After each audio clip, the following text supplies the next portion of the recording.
As heavy smoke slowly rose over the Black Sea, the sun had not yet risen, but the sky hung like a gray shroud.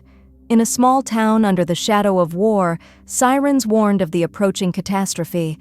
The smell of burning tires lingered in the air, like a memory even death could never forget. At that very moment, Dr. Mila Kovalenko was running, her steps filled with both courage and fear. Once, her footsteps echoed through hospital corridors. Now, they echoed in the middle of a battlefield. Mila had never felt so helpless. On one side, shattered buildings, on the other, screaming people. But Mila's eyes were fixed on one point, a wounded soldier struggling to breathe among the ruins. Now, a single breath was worth more than an entire lifetime. The sound of her footsteps was swallowed by the noise of war. "Hold on, please, if you can hear me, hold on." Suppressing her fear, Mila fell to her knees. He was a young soldier, his face and hair covered in mud, his blue eyes half closed. The symbol on his uniform represented the Ukrainian flag. She gently removed his bandage and checked his pulse, weak but still there. At that moment, the sky rumbled ominously. A shell had struck a nearby building. Dust filled the air so thickly that she could hardly see. Her ears rang painfully.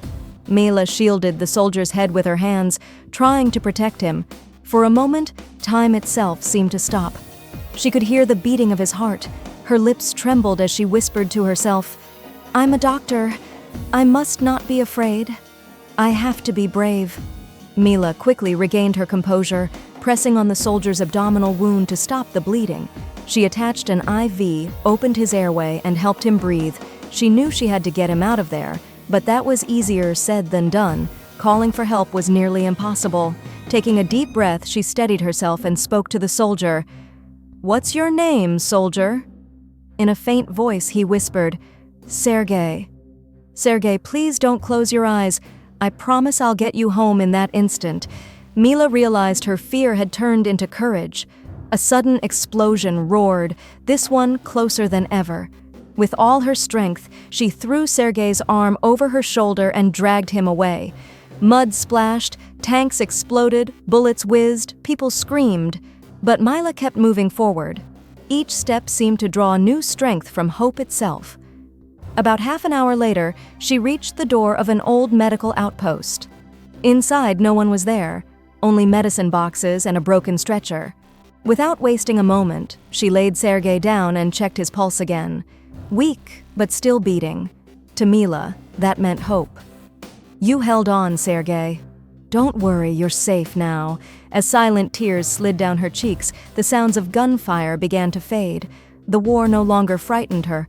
What mattered was that a life had been saved. Suddenly, the door burst open. A soldier, his face covered in blood, staggered inside. "Doctor, please come quickly. 3 more are outside." Mila wiped her tears away and straightened up instantly. "Bring them in. Everyone deserves a chance."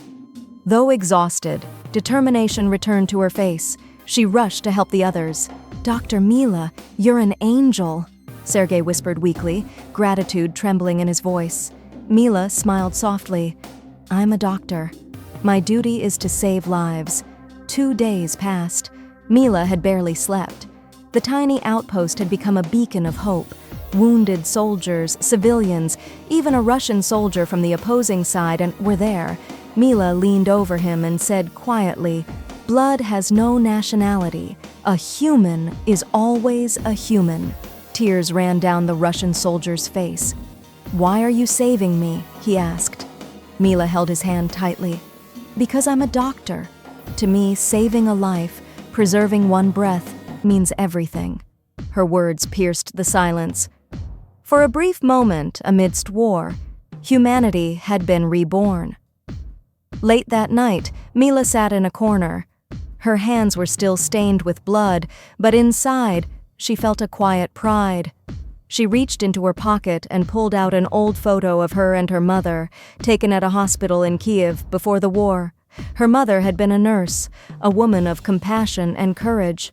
Mila had always been proud of her. When her mother died in the first bombardment, Mila made herself a promise.